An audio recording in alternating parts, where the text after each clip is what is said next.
The crack of AK-47 gunfire shattered the Arctic silence of Alaska. Megan Hayes collapsed one first into the snow, her M4 carbine sliding from her grip as Lieutenant Morrison's combat boot slammed between her shoulder blades.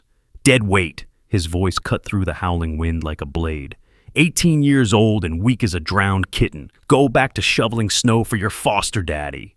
The SEAL team surrounding them erupted in harsh laughter. Rodriguez, a mountain of muscle in green military fatigues, spat into the snow, the saliva landing on Megan's worn combat boots. Gateguard's daughter. Base was so desperate for numbers they took literal garbage. Carter kicked snow into her face as she struggled to rise, his 6'3" frame casting a shadow over her small form. "Bet she can't even do 10 push-ups without crying for mommy. Oh wait, mommy's dead, isn't she?" Megan pushed herself up slowly, snow clinging to her light gray t-shirt, her hands trembling in the -40-degree cold. Her light brown hair, tied in a messy high bun with loose curls framing her face, was now dusted white with ice crystals. She didn't resist when Blake grabbed her backpack and dumped its contents into the snow, medical supplies and personal items scattering across the frozen ground. Sergeant Blake stepped closer, his shaved head gleaming despite the overcast sky. "Heard your mother died in combat? Probably just as pathetic as you." The words struck like physical blows, but Megan's green eyes remained fixed on the ground, her fingers clenching involuntarily before relaxing again. Through the security cameras mounted on the nearby barracks, Colonel Marcus watched the scene unfold, his weathered face tightening with each passing second. Not one of the 50 elite Navy SEALs surrounding this 18-year-old girl knew that the person they were grinding into the Alaskan permafrost carried the bloodline of the most terrifying female sniper in United States military history. And within 72 hours, when real enemies crossed the border with murder in their hearts, they would understand why the codename Viper 2 could make an entire Spetsnaz unit retreat in absolute terror. If watching a young woman get brutally bullied by an entire team of elite warriors makes your blood boil, don't miss what happens next. Hit that like button right now to support the silent warriors, those who carry true power but choose to hide it beneath weakness. Subscribe to the channel and press the thanks button below. Your support helps me continue telling stories about unnamed heroes walking among us. Because sometimes, the most dangerous person in the room is the one who looks the weakest. The mess hall at Fort Richardson, Alaska was supposed to be neutral ground, a place where even the harshest training briefly paused for basic human needs. But for Megan Hayes, it had become another battlefield where she had no weapons to defend herself. She sat alone in the furthest corner, her tray containing the standard military meal that tasted like cardboard soaked in grease. The fluorescent lights hummed overhead, casting harsh shadows that made everyone look older, harder, more cruel than they probably were. Rodriguez approached with 3 other SEALs flanking him, their boots thundering across the linoleum floor in practiced synchronization. Without warning, he accidentally knocked his tray, sending scalding soup cascading across Megan's lap. She gasped, jumping up as the liquid burned through her pants, but no sound of complaint escaped her lips.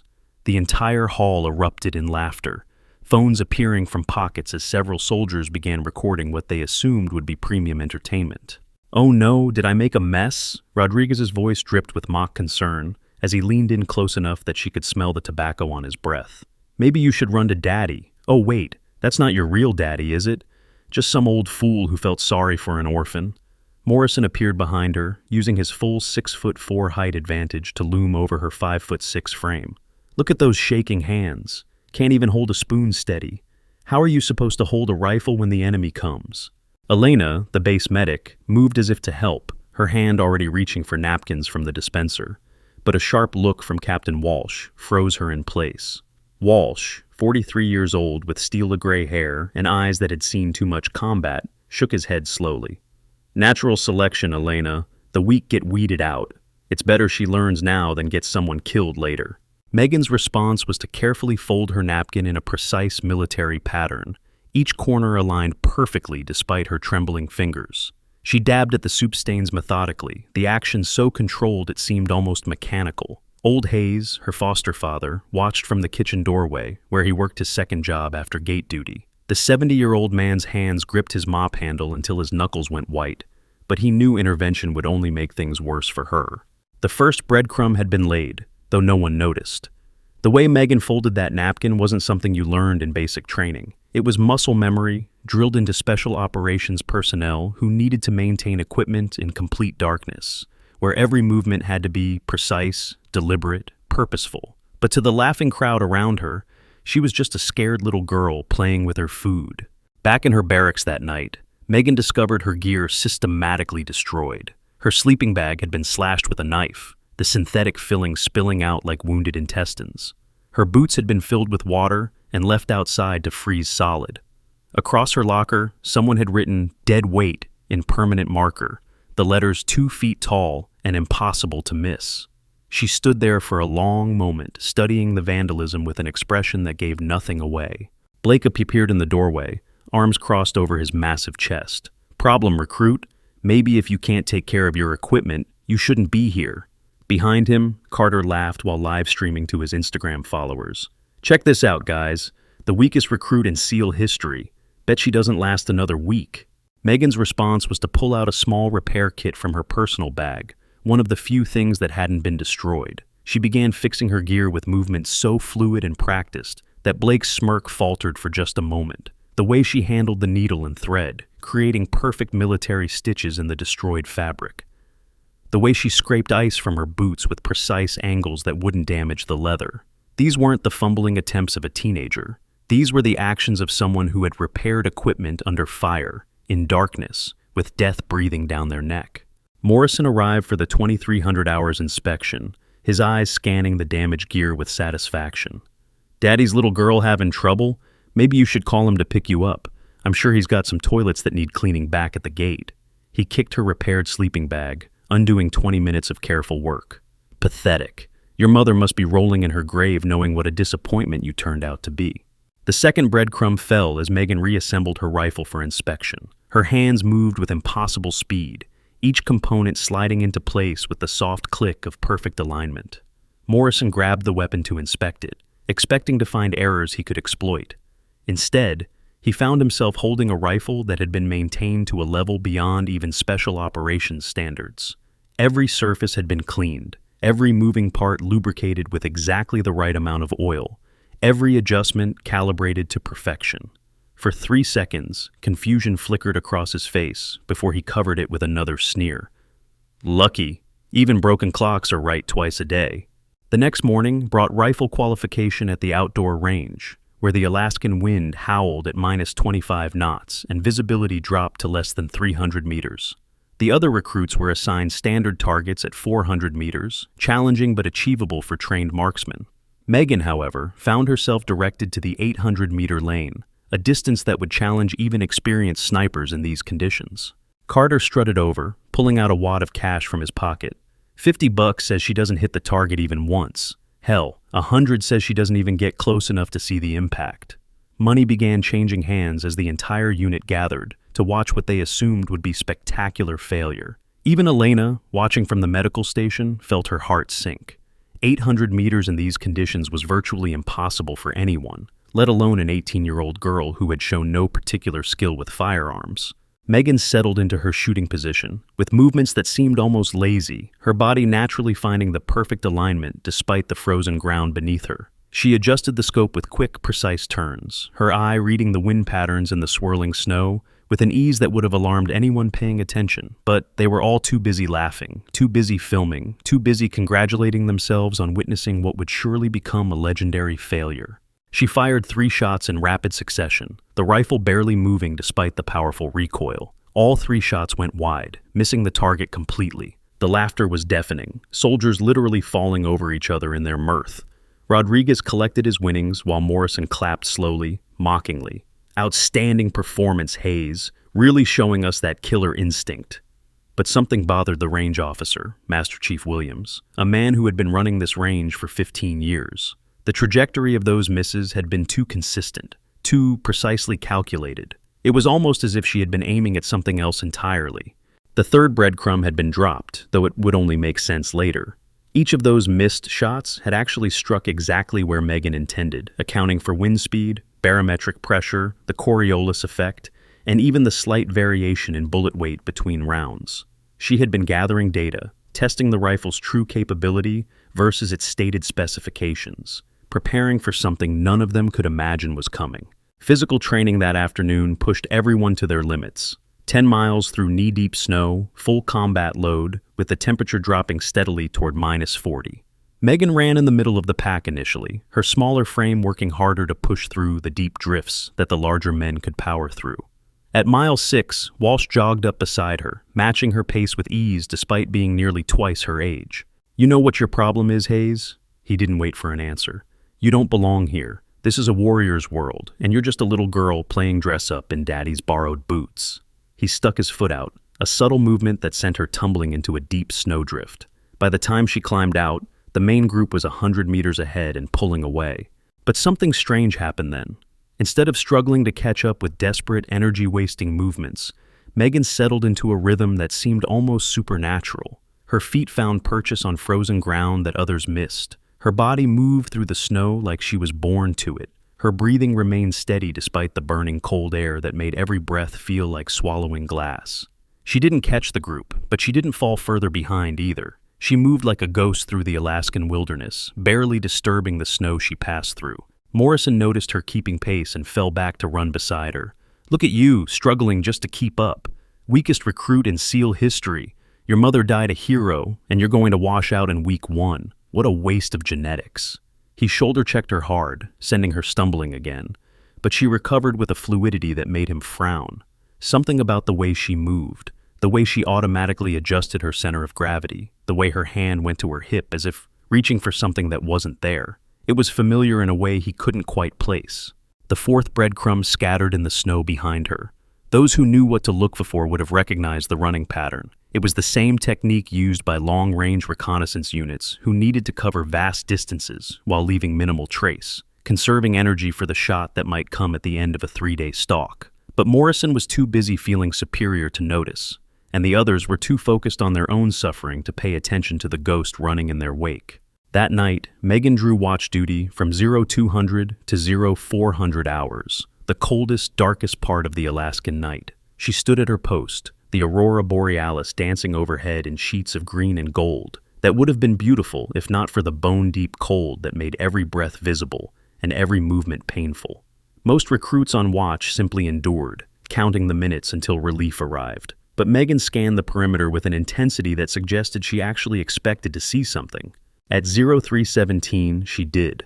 A flash of movement in the tree line, barely visible against the snow-covered pines. Then another and another. She reached for her radio, calling it into the command post. "Gate tower to command, I have movement in Sector 7. Multiple contacts, approximately 300 meters out." Walsh's voice crackled back immediately, irritation clear even through the static. "Negative, Hayes. You're seeing things. Probably just your imagination or wildlife. Maintain your post and stop wasting our time with false alarms." Rodriguez, who was supposed to be sleeping but had been monitoring the radio for exactly this kind of opportunity, chimed in on the backup channel that all the SEALs shared. "Is the little girl seeing her mommy's ghost? Maybe she's come to take you away from all us mean boys." The laughter that followed on the channel would have broken most people, but Megan simply adjusted her position slightly, her eyes tracking the movement that she knew with absolute certainty wasn't wildlife. She counted 6, maybe 7 figures, moving with tactical spacing through the trees. They were good, whoever they were, but not good enough to be completely invisible to someone who had been trained to see what others missed. Old Hayes appeared at the base of the tower, climbing up with a thermos of hot soup, despite his arthritic joints protesting every rung of the ladder. "Brought you something warm," he said quietly, his voice carrying the slight Irish accent that 40 years in America hadn't erased. He handed her the thermos, but as he did, his other hand discreetly placed a small box on the platform. Anyone watching would have thought it was just an old man being kind to his foster daughter. They wouldn't have noticed that the box contained 20 rounds of .3 Lapua Magnum, match-grade ammunition that cost more per round than most people made in an hour. "Thanks, Dad," Megan said, the first word she'd spoken directly to him since arriving at the base. Hayes looked at her for a long moment, his weathered face revealing nothing of what he knew, what he had always known about the girl he'd raised for the past 10 years. "Your mother would be proud," he said quietly, then climbed back down before anyone could question why the base's gate guard was visiting during a watch shift. The 5th breadcrumb had been delivered, though its significance wouldn't become clear until bullets started flying and lives hung in the balance. Colonel Marcus called a surprise inspection at 0600, catching most of the recruits still struggling out of their destroyed sleeping bags. He moved through the barracks with the efficiency of a man who had done this thousands of times, his eyes missing nothing. When he reached Megan's area and saw the vandalism, the destroyed gear, the word dead weight still visible despite her attempts to clean it, his jaw tightened imperceptibly. Whose rifle is this? He held up Megan's M4, which she had cleaned and reassembled after yesterday's range session. Blake stepped forward immediately, eager to throw her under the bus. That's Hayes' weapon, sir. She probably damaged it herself for attention. You know how desperate some people get when they realize they don't belong here. Marcus examined the rifle with the eye of someone who had carried similar weapons through 3 wars. The bore was spotless, the action smooth as silk, every component exactly where it should be. But, more than that, there were subtle modifications that only someone with extensive combat experience would know to make. The trigger pull had been adjusted to exactly 4.5 pounds, the sweet spot for precision shooting. The scope had been zeroed not for the shooting range, but for the specific ballistic coefficient of match-grade ammunition at high altitude. This rifle, Marcus said slowly, is maintained to a level I rarely see even among seasoned operators. His eyes found Megan, who stood at attention with the others, her face revealing nothing. Recruit Hayes, where did you learn to maintain a weapon like this? Before she could answer, Morrison interjected. Probably YouTube, sir. You can learn anything online these days. Doesn't mean she can actually shoot it. Marcus's eyes flashed dangerously, but he maintained his composure. I'll be observing tomorrow's emergency drill personally. I want to see how all of you perform under pressure. He set the rifle down carefully, treating it with more respect than he'd shown to any other equipment that morning. As he walked out, he made a mental note to pull Megan's file again. Something wasn't adding up, and in his experience, things that didn't add up in the military usually meant someone was keeping secrets. Have you noticed something unusual about the way Megan handles her weapon? If you've served in the military, drop a comment below. I guarantee you'll spot details that civilians would miss entirely.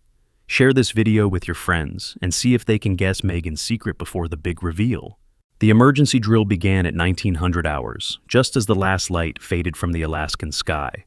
The scenario was simple. The base's radar system had gone down, and teams needed to patrol the perimeter to ensure no hostiles took advantage of the vulnerability. What the recruits didn't know was that the radar failure wasn't part of the drill. Someone had hacked the system 3 hours ago, and Colonel Marcus was running this exercise while his tech team frantically tried to restore their electronic eyes. Morrison led his team of 6 through the northern sector, with Megan relegated to rear security, the position typically given to the weakest member. Rodriguez and Carter flanked Morrison, while Blake and Walsh took the middle positions. They moved through the forest in what they thought was tactical formation, their night vision goggles painting the world in shades of green. "Contact left!" Carter suddenly called out, spotting movement through the trees. The team dropped to defensive positions, weapons raised, but it was just a moose, massive and unbothered by their presence, continuing its nighttime foraging. Rodriguez laughed, the sound carrying further than it should have in the still air. "Nice one, Carter, really showing that combat readiness." He stood up, relaxing his guard, and that's when Megan noticed it. The moose's behavior was wrong. It should have reacted to their presence, should have at least looked up at the sound of voices, but it continued eating as if they weren't there, as if something else had its attention, something that scared it more than 6 armed humans. "We should move," Megan said quietly, her first words during the entire patrol. Morrison whirled on her, anger flashing in his eyes. "Did I ask for your opinion, deadweight? You speak when spoken to, and maybe not even then." He turned back to the front, missing the way Megan's hand had shifted to her sidearm, her fingers finding the grip with practiced ease. She wasn't reaching for it because of Morrison. She was preparing for what she knew was coming. The 6th breadcrumb fell as she identified what the others had missed. Footprints in the snow, barely visible even with night vision, but following a pattern she recognized. Russian military boots, the distinctive tread pattern they hadn't changed since the Cold War. 7, maybe 8 sets, moving in a tactical column through the trees parallel to their own path. They were being shadowed, and her team had no idea. "Possible contact, 300 meters, 10 o'clock, she reported, protocol overriding Morrison's order for silence. This time, Walsh didn't dismiss it immediately. Something in her tone, the absolute certainty despite the impossibility of seeing anything at that distance in these conditions, made him pause. I don't see anything, Blake said, scanning with his rifle scope. She's hallucinating. Probably hypothermia setting in. Weak little... The crack of a rifle shot cut him off mid-insult. Blake's night vision goggles exploded in a shower of sparks and plastic, the bullet passing close enough to leave a groove in the armored housing without penetrating. He screamed, dropping his rifle and clutching his face, though the only damage was to his equipment and his confidence. "Contact! Contact!" Morrison shouted, diving for cover as more shots rang out, muzzle flashes lighting up the tree line like deadly fireflies. But these weren't blanks or training rounds. The bark exploding from trees, the whistle of bullets passing overhead, the sharp crack of supersonic rounds. This was real.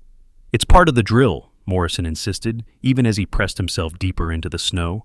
"Has to be. Advanced training scenario?" But his voice carried a note of uncertainty that hadn't been there before. Real bullets sounded different from blanks, felt different when they passed close enough to feel the pressure wave. Megan had already moved, her smaller frame allowing her to slip between trees that would have exposed the larger men.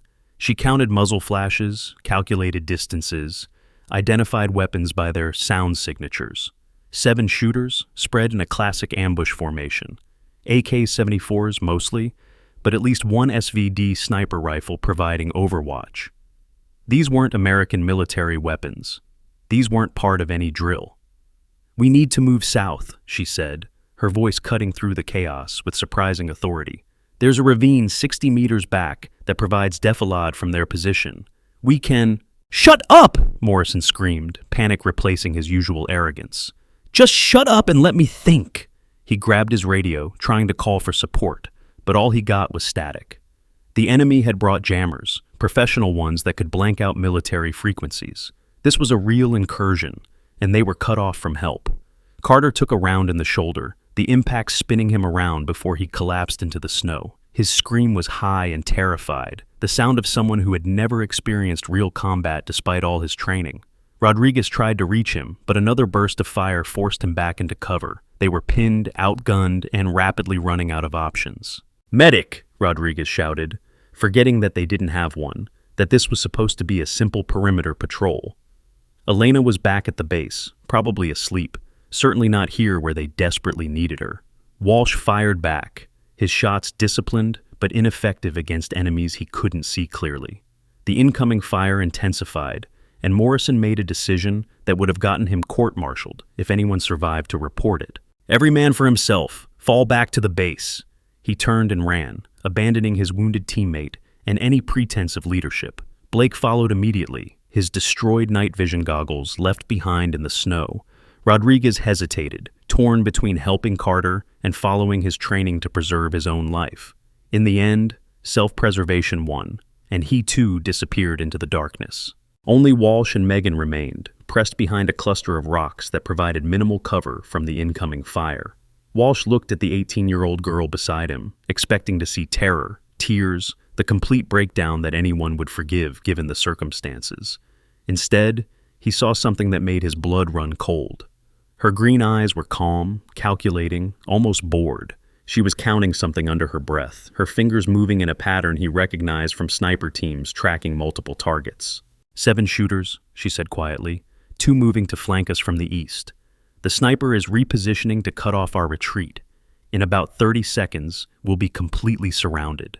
She pulled off her backpack, revealing the contents she'd been carrying this entire time. Not the standard recruit loadout, but specialized equipment that shouldn't have been available to anyone below special operations clearance. Her backpack contained encrypted communication devices featuring military-grade smartphone technology with satellite connectivity capabilities, maintaining secure data transmission even in the harsh Alaskan environment.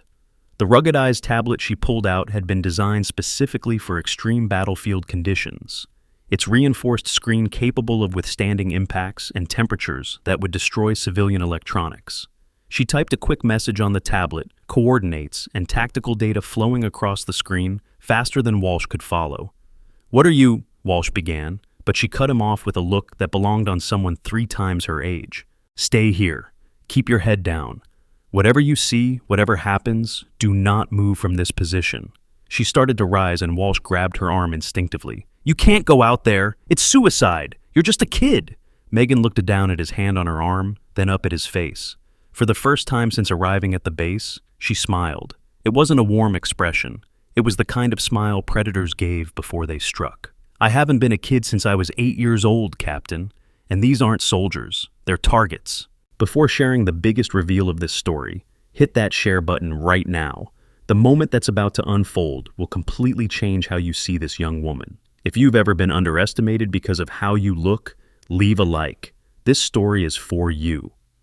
She pulled free from Walsh's grip and disappeared into the swirling snow, moving with a fluidity that made her previous displays of clumsiness seem like an elaborate act. Walsh pressed himself deeper into cover, his mind struggling to process what he had just witnessed. The way she'd analyzed the tactical situation, the equipment she somehow had access to, the absolute confidence in her voice when she'd called armed soldiers targets. None of it made sense unless the first shot came exactly 90 seconds after Megan vanished into the storm. It was different from the rapid automatic fire that had been suppressing them. This was a single, precise crack that seemed to come from everywhere and nowhere at once. Through a brief gap in the snow, Walsh saw one of the enemy soldiers drop, his rifle falling from lifeless fingers. Before the body hit the ground, another shot rang out, and another enemy fell. The incoming fire shifted, no longer focused on Walsh's position but spreading out, searching for this new threat. The enemy commander was shouting in Russian, his voice carrying notes of confusion and growing fear. They had expected to ambush untrained recruits, not face a ghost in the storm picking them off one by one. 8 minutes, that's how long it took. 8 minutes of precision shooting that defied everything Walsh knew about combat marksmanship. 12 shots, 12 kills, each one delivered through driving snow and howling wind, at distances that should have been impossible. The Barrett N82A1's distinctive roar had replaced the crack of smaller caliber weapons, its 50 caliber rounds punching through cover like it was tissue paper. The radio in Walsh's vest suddenly crackled to life, impossible since the jammers should have blocked everything. But Megan's encrypted equipment had found a way through, piggyback riding on satellite frequencies the Russians hadn't thought to block.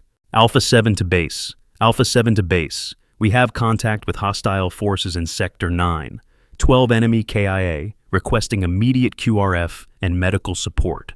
We have 1 wounded. Colonel Marcus's voice came back immediately, professional despite the shock he must have been feeling.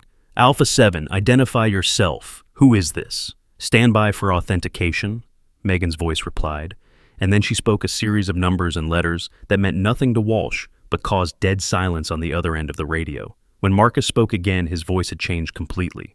Authentication confirmed. QRF is Oscar Mike. ETA 7 minutes. Viper 2, this is Blackjack Actual. Your cover is blown. Repeat, your cover is blown. Do you understand? Roger that, Blackjack. It was blown the moment they crossed the border. Someone told them exactly where to hit us. There was a pause, then, the mole is Blake. He's the only one who knew our patrol route in advance and had time to communicate it. Walsh's mind reeled. Viper 2. He'd heard that call sign before, in classified briefings about operations that officially never happened. But Viper 1 had been a legend, a female sniper who had single-handedly held off 300 Taliban fighters for 16 hours, saving 73 civilians in the process. She died in that action, or so the reports said. But if Viper 1 had existed, and if she'd had a daughter, the sound of helicopters grew louder, the distinctive thrum of Black Hawks moving fast and low. Spotlights pierced the darkness, illuminating a scene that would be burned into Walsh's memory forever. Enemy bodies lay scattered across the snow in a perfect arc, each one dropped by a single precise shot. And walking through that field of death came Megan Hayes. The Barrett rifle carried casually in her arms like it weighed nothing at all. But it was her eyes that truly revealed the transformation. Gone was the scared teenage girl who'd been bullied and humiliated.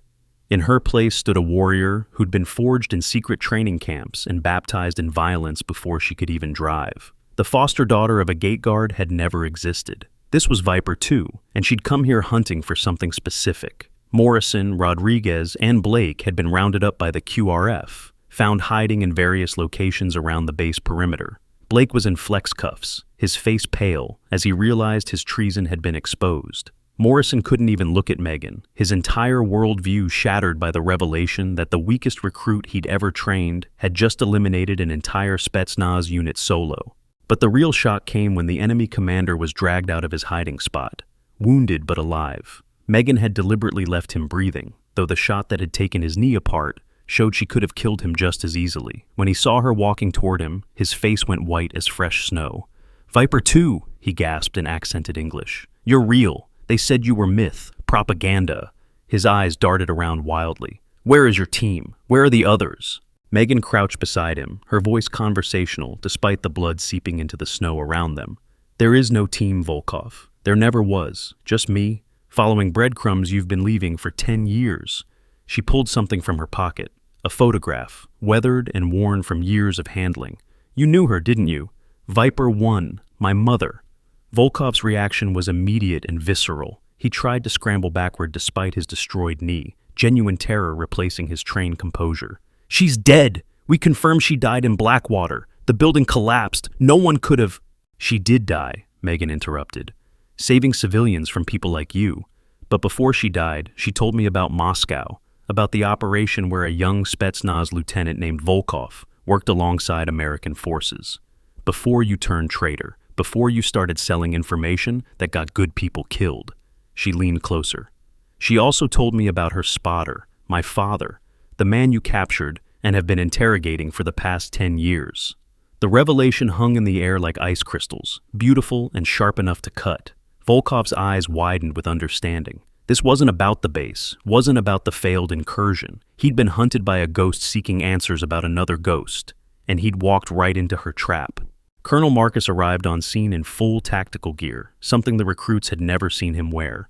The man they knew as a desk commander moved with the practiced efficiency of someone who'd spent decades in combat zones. He took in the scene with a single sweep of his eyes.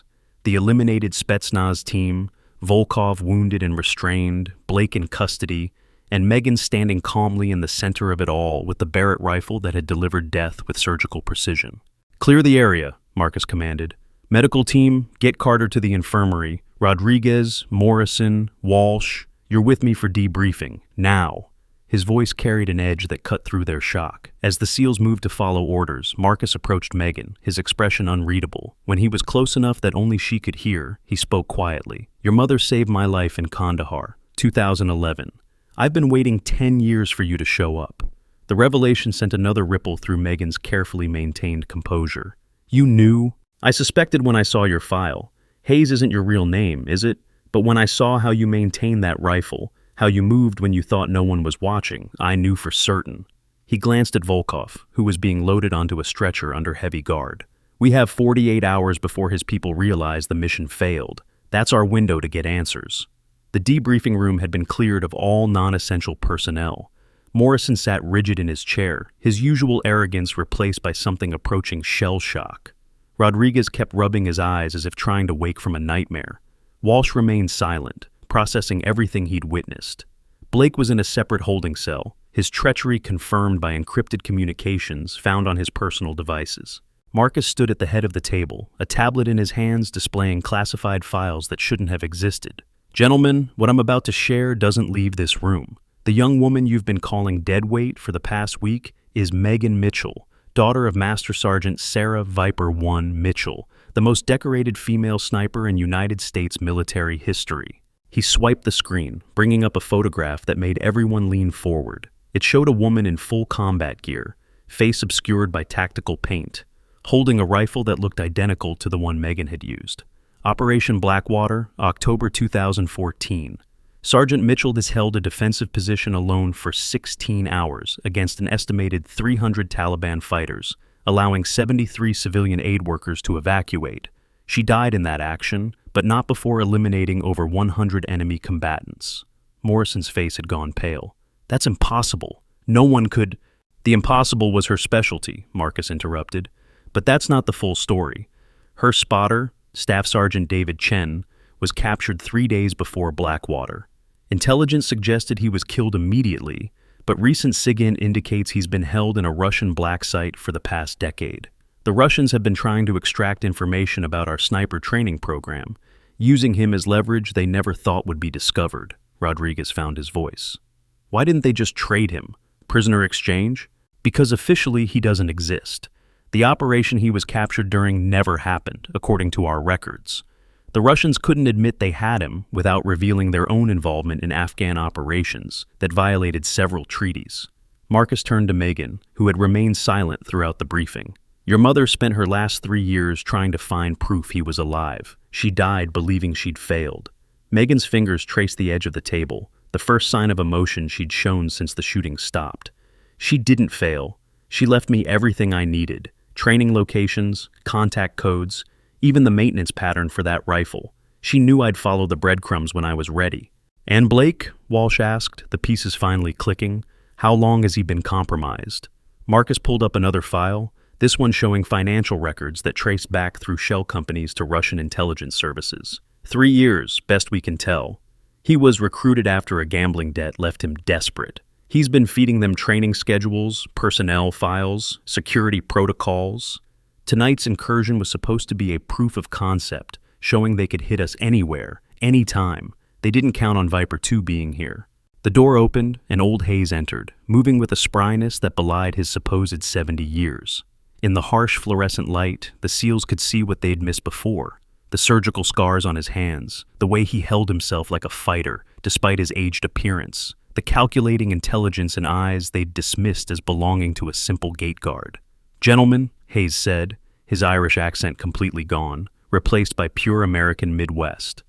Master Chief Patrick Hayes, retired. Navy Intelligence, Special Projects Division. I've been Megan's handler since her mother died. He looked at each of them in turn. Every insult you threw at her, every piece of equipment you destroyed, every moment of harassment, I recorded all of it. Your careers should be over. Morrison shot to his feet.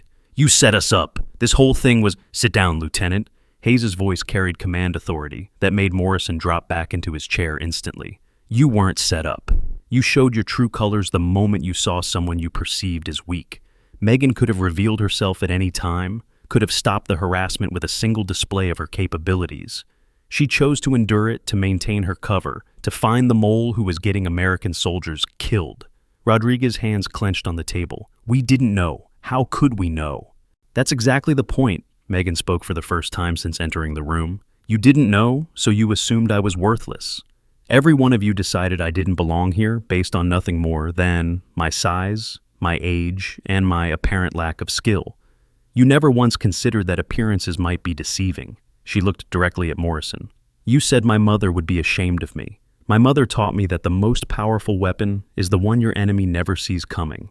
Thanks to your treatment, Volkov and his team never saw me coming. Through the one-way glass, they could see Volkov in the interrogation room, his destroyed knee wrapped, but still seeping blood. He was talking rapidly to CIA interrogators, desperate to trade information for medical care and potentially leniency. On the monitor broadcasting the session, his words came through clearly.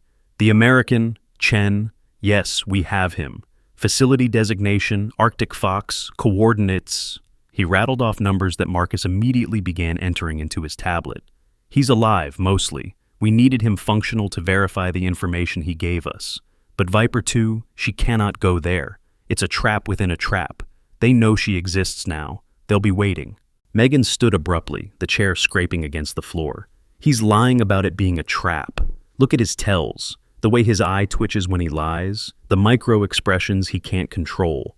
My father is there, and they're not expecting anyone to come for him because he's been written off for a decade. Marcus studied the coordinates, cross-referencing with satellite imagery that slowly loaded on his screen. It's in disputed territory, technically international waters, but claimed by Russia. A rescue mission would be an act of war if we're caught. Then we don't get caught, Megan said simply. I've trained for this my entire life. Every shooting lesson since I was 8. Every survival exercise in Alaska's worst conditions. Every moment of preparation has led to this. She turned to Morrison, Rodriguez, and Walsh. The question is whether the elite SEALs who called me deadweight want to be part of the mission to recover an American hero, or if they want to explain to a review board why they stood by while an 18-year-old girl did their job for them. Walsh stood first, his bearing military straight. I'm in. I've been in since I saw you analyze that tactical situation while I was pissing myself behind a rock. He looked at his teammates. She saved our lives out there, Carter would be dead if she hadn't eliminated those shooters. Rodriguez nodded slowly. My cousin was at Firebase Phoenix when it was overrun in 2013. A sniper team held the perimeter long enough for evac. Found out later it was Viper 1 and her spotter. They saved 43 Marines that day. He met Megan's eyes. I owe your parents a debt. I'm in. Morrison remained seated, his jaw working, as he fought an internal battle between pride and duty. Finally, he stood. I've been an ass. No, worse than that. I've been the kind of leader I swore I'd never become. He faced Megan directly. I can't take back what I said about your mother, but I can help bring your father home, if you'll have me. Before Megan could respond, the door burst open. Elena rushed in, still in her medical scrubs splattered with Carter's blood. He's stable, but barely. The round nicked his subclavian artery. 5 more minutes, and he would have bled out. She looked at Megan with an expression of awe mixed with concern.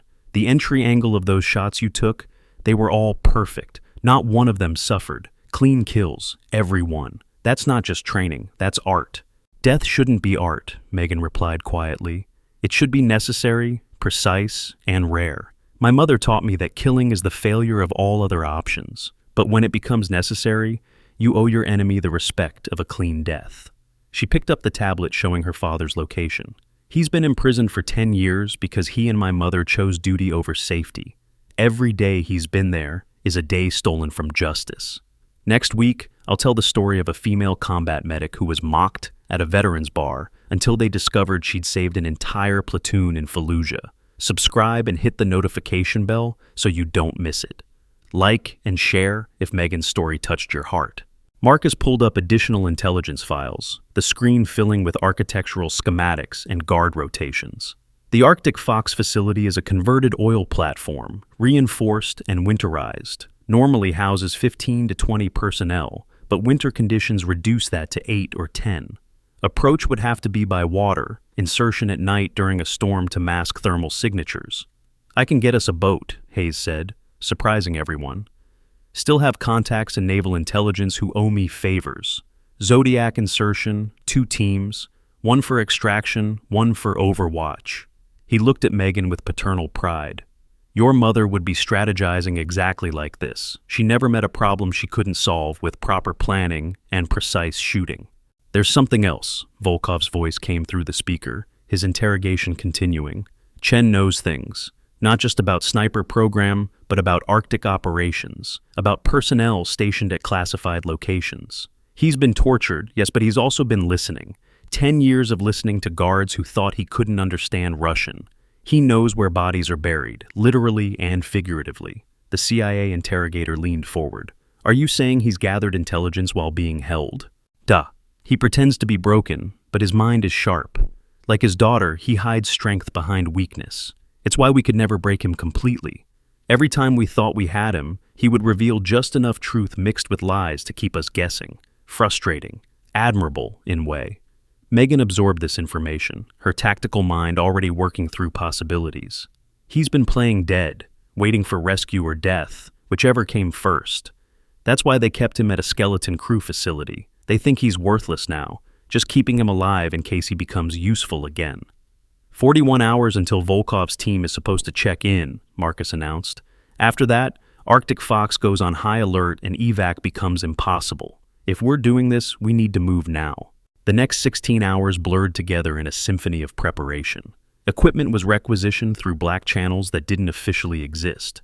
Morrison worked with Rodriguez to plan approach vectors, while Walsh coordinated with Elena on medical supplies needed for a potentially injured prisoner. Blake, from his cell, tried to bargain for leniency with additional information about Russian operations, but his credibility was shot. He would face trial for treason, his SEAL career ending in disgrace. Megan spent the time at the range, zeroing a rifle for maritime operations. Every shot grouped within a half-inch at 300 meters, despite gusting winds and freezing rain.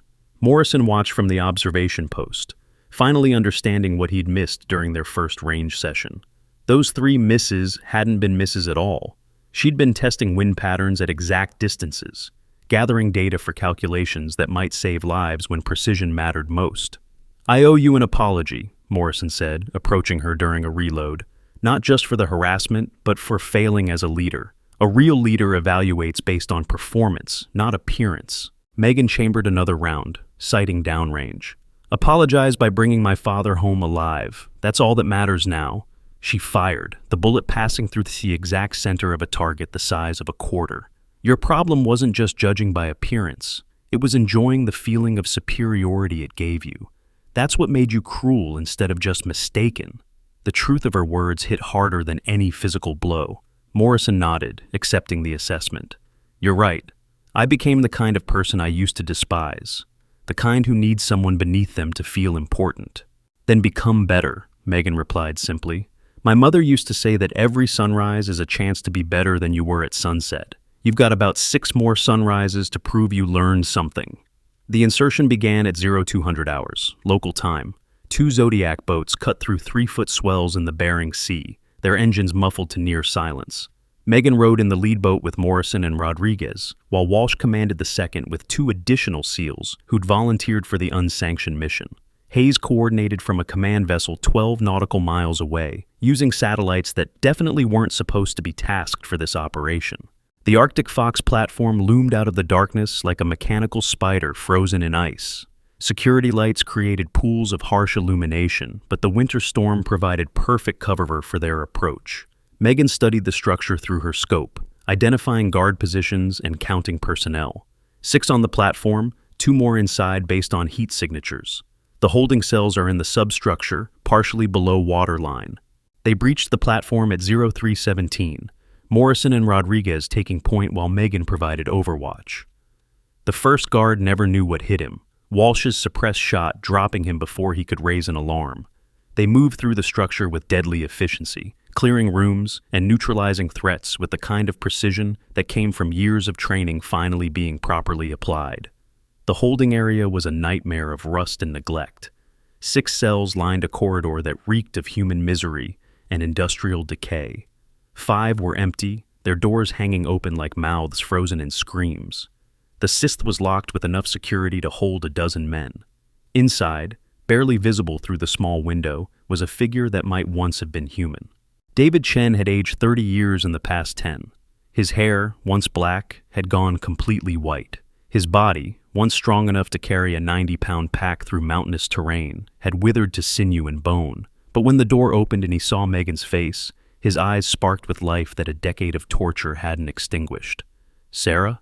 His voice was broken, barely a whisper. No, too young. But those eyes... Recognition dawned slowly, like sunrise after the longest night. Megan? My little shadow? You can't be here. This is trapped. They're waiting for... Dad, Megan interrupted, the word feeling foreign on her tongue after so many years. Mom's gone. But she left me everything I needed to find you. We're getting you out. Chen tried to stand, but his legs wouldn't support him. Morrison and Rodriguez moved in, lifting him carefully, noting the old injuries and new wounds that told the story of a decade in hell. As they carried him toward the exit, an alarm suddenly pierced the night. Movement on the north side, Walsh's voice crackled through comms. 2 helicopters inbound, military configuration. We've got about 4 minutes. Megan shifted into the mindset that had been drilled into her since childhood. Rodriguez, Morrison, get him to the boats. Walsh, maintain overwatch on the helipads. I'll buy us time. You can't take on 2 helicopters with a rifle, Morrison protested. Watch me. Megan was already moving, finding a position that gave her clear sight lines to the approaching aircraft. The Barrett rifle settled against her shoulder like an old friend. She calculated wind speed, distance, the speed of the approaching targets. Her mother had once made a similar shot, taking out a helicopter's tail rotor at 800 meters, but that was in daylight in Afghanistan's thin air. This was through a winter storm over water. The first helicopter came into range, its searchlight sweeping the platform. Megan's finger found the trigger, her breathing slowed to almost nothing. The shot would have to be perfect, threading between wind gusts to hit a target the size of a dinner plate on a moving aircraft. She fired. The helicopter's tail rotor exploded in a shower of sparks and metal fragments. The aircraft immediately went into an uncontrolled spin, the pilot fighting to maintain any kind of control as he auto-rotated toward the ocean. The second helicopter immediately peeled off, the pilot recognizing the threat and refusing to suffer the same fate. Boats are loaded, Rodriguez's voice came through. We're Oscar Mike in 30 seconds. Megan abandoned her position, sprinting through the platform's superstructure as gunfire erupted behind her. The remaining guards had finally organized, but it was too late. She dove off the platform's edge, a 20-foot drop into churning black water that hit like concrete. The cold was beyond description, instantly stealing her breath and turning her muscles to lead. But Hayes had trained her for this, made her practice cold water operations until she could function in conditions that would kill most people in minutes. Strong hands pulled her into the Zodiac, Morrison and Rodriguez hauling her over the side, while Walsh opened the throttles to maximum. Behind them, the Arctic Fox platform blazed with searchlights and gunfire, but they were already vanishing into the storm, ghosts returning to the darkness that had birthed them. David Chen lay in the bottom of the boat, his eyes fixed on his daughter's face. "Your mother?" he asked, though his expression suggested he already knew the answer. "Blackwater. She held them off for 16 hours, saved 73 people." Megan's voice remained steady despite the emotions threatening to break through. "She died thinking you were gone." "She knew," Chen whispered. "Sarah always knew things others didn't. That's why she trained you, isn't it? She knew someone would need to finish what we started." He reached out with a trembling hand, touching the dog tags around Megan's neck. "Both tags, hers and mine. I've worn them since I was 8, Megan confirmed. Hayes gave them to me the day we buried an empty coffin for you." The command vessel materialized out of the storm like a steel angel, crew members already preparing to receive them. As they climbed aboard, Colonel Marcus stood waiting with dry clothes and hot coffee. "Extraction successful, but we've got problems. Satellite shows the entire Russian Pacific Fleet mobilizing. They're calling it a terrorist attack." "Let them," Chen said, his voice stronger now despite his condition. "I've got 10 years of intelligence memorized. Guard rotations, personnel files, operation names. They kept me alive as leverage, but I made myself a weapon instead. Every conversation I overheard, every document I glimpsed, it's all up here." He tapped his temple. "The location of every black site from here to Moscow, the names of every American who sold information, the details of operations they thought were secret." Marcus's eyes widened. "That's worth 100 rescue operations. We need to get you to Langley immediately." "No," Chen said firmly. "First, I bury my wife properly. I visit her grave and tell her our daughter became everything she hoped and more. Then Langley can have what's left of me." Morrison cleared his throat. "What about us? We went AWOL for this mission. Court-martial is the best-case scenario." Marcus produced a tablet showing official orders. "What mission?" "You've been on cold weather training exercises all week. Terrible storm, lost some equipment, but everyone performed admirably under harsh conditions. In fact, I'm recommending commendations for exceptional teamwork and leadership under adversity." "And Megan?" Walsh asked. "Viper 2? "Viper 2 doesn't exist," Marcus replied, "but Recruit Hayes has shown exceptional promise and will be fast-tracked through SEAL training with full support from command, assuming that's what she wants." Everyone turned to look at Megan, who stood at the ship's railing, staring out at the dark ocean. The woman who'd endured a week of harassment, who'd single-handedly eliminated a Spetsnaz unit, who'd rescued a father she barely remembered from a decade of captivity, seemed smaller somehow, more human. "My mother once told me that the hardest part of being a warrior isn't learning to fight," she said without turning around. "It's learning when not to. She spent her whole life fighting, and it killed her. My father spent 10 years as a prisoner because of the fight. Maybe it's time for something different." Rodriguez stepped forward. "Whatever you decide, you've earned the right to choose. And for what it's worth, I'll never judge anyone by appearance again. You've taught us more in a week than 10 years of training ever did." Elena's voice came over the ship's intercom. "Medical bay to bridge. Mr. Chen is stable but needs immediate advanced care. Recommend direct course to Anchorage Medical." As the ship turned toward home, Megan finally faced the group. "I'll finish SEAL training, but not to become what my mother was. She was a weapon. I want to be a shield. Someone who protects rather than just eliminates threats. Maybe that's naive, but I've got time to figure it out." Hayes appeared from below decks, moving with the easy grace of a man who'd spent years hiding his true capabilities. "Your mother would be proud. She didn't want this life for you, but she knew you'd need the skills to survive it if it found you anyway." "Did she know about Blake?" Morrison asked. "The mole?" "She suspected someone," Chen said weakly from the stretcher being prepared for helicopter evacuation. "That's why she kept her pregnancy secret. Why Megan was raised off the grid. She knew our enemies had people inside. Blake was recruited 3 years ago, but there are others. The intelligence I gathered includes their names. The helicopter arrived with the dawn, its rotors beating the air as it settled onto the ship's helipad. As Chen was loaded aboard, he gripped Megan's hand with surprising strength. "Find the others," he whispered, "the ones still selling out our people. Your mother started a list. It's hidden in her rifle case, the one she taught you to maintain." Megan nodded, understanding passing between them. The mission to rescue her father was complete, but a larger war still raged in the shadows. American soldiers were still dying because of traitors in their midst, and she now had the skills and knowledge to hunt them. "One more thing," Chen said as the medical team prepared to sedate him for transport.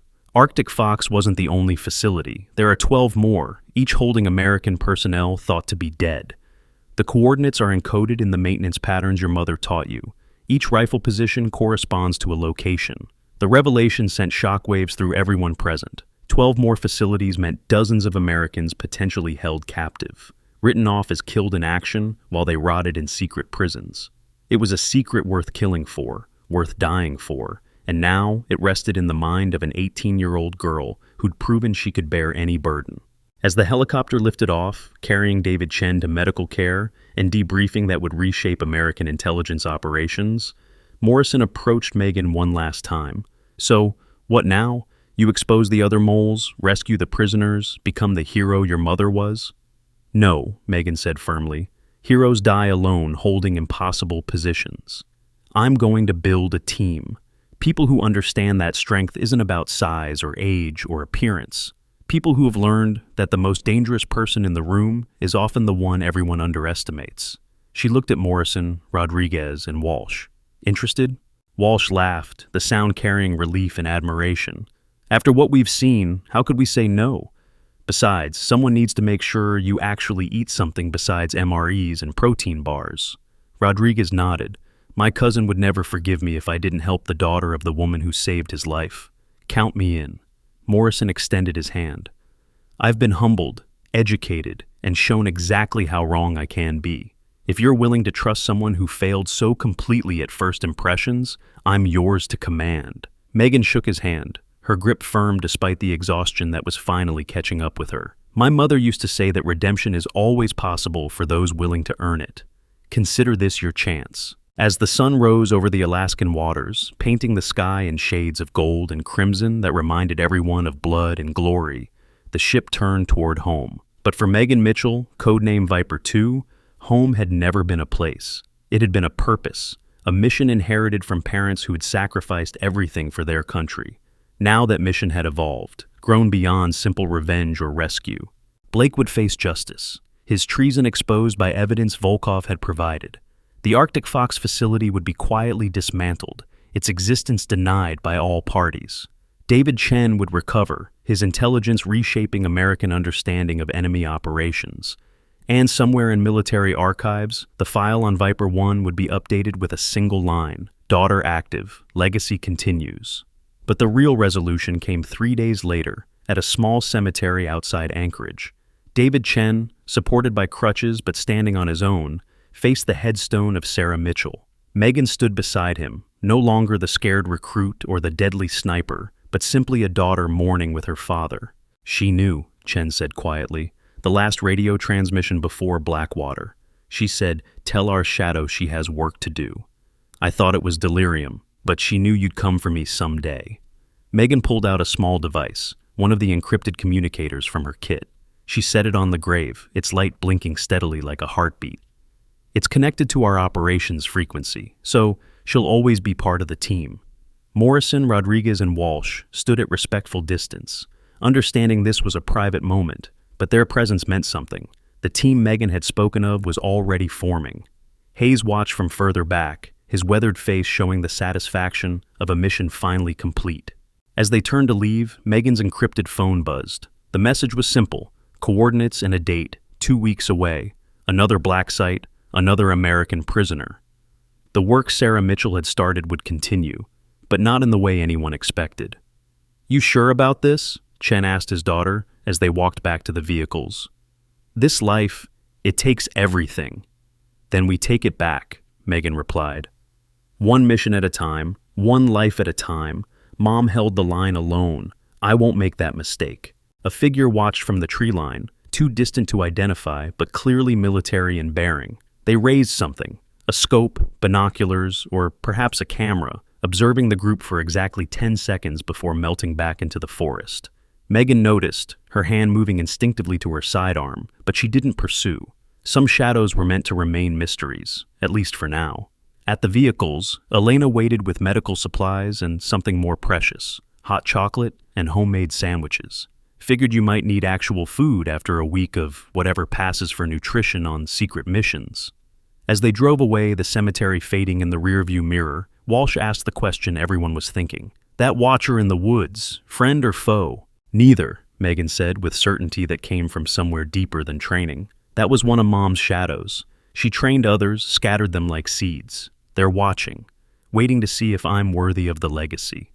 And if you're not? Morrison asked. Megan smiled, the expression transforming her face from warrior to the teenager she'd never really been allowed to be. Then they'll make sure I become worthy. That's what shadows do. They follow until you're ready to cast your own.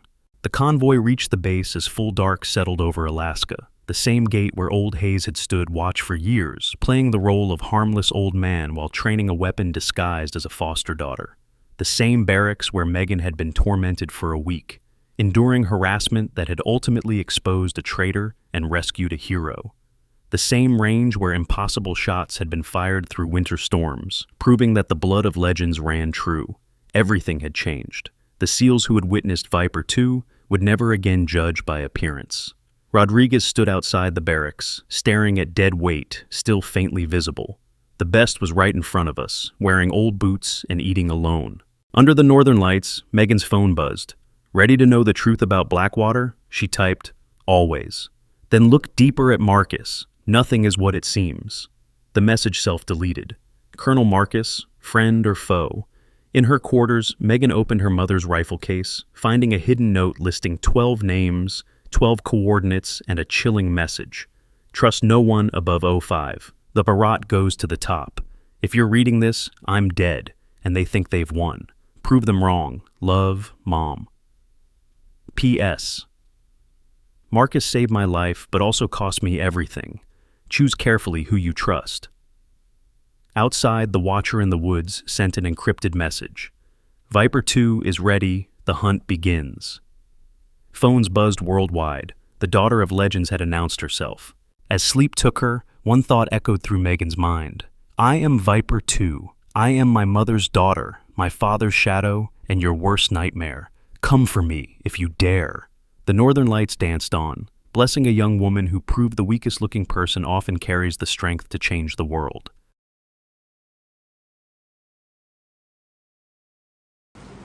These stories end here, but the journey continues. Many new episodes are waiting for you. And if you enjoy, please take a moment to like, subscribe to our EV Story channel, and turn on the bell. See you in the next story.